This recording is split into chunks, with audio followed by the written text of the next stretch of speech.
আজকে মাদ্রাসায় মিথ্যা বলে ছুটি নিয়ে যাচ্ছি, আজকে অনেক মজা করব। এ কি, এখানে তো হুজুর। আরে এ তো মোস্তাকিম, এ বলে অসুস্থ এই জন্য ছুটি নিয়ে আসলো। গিয়ে দেখি তো। এ আল্লাহ, আমি তো হুজুরকে মিথ্যা বলে মাদ্রাসা থেকে ছুটি নিয়ে যাচ্ছি। আজকে আমাকে বাঁচিয়ে দাও, আমি আর এরকম কাজ কখনোই করব না। কিরে মোস্তাকিম, তুই বলে অসুস্থ এই জন্য মাদ্রাসা থেকে ছুটি নিয়ে আসলি? পিছনে করে কি নিয়ে যাচ্ছিস দেখি তো। কিছু না হুজুর, কিছু না। তাহলে দেখা আমাকে। হুজুর আমি তো অসুস্থ, এই জন্য ডাক্তারের কাছ থেকে ওষুধ নিয়ে আসলাম। ঔষধ তাহলে আমার কাছ থেকে লুকাচ্ছিস কেন, দেখা।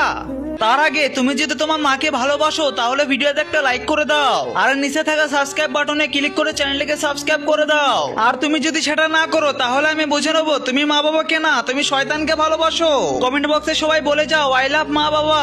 এ আল্লাহ, আজকের মতো আমাকে বাঁচিয়ে নাও না, আমি আর কখনোই মিথ্যা কথা বলবো না।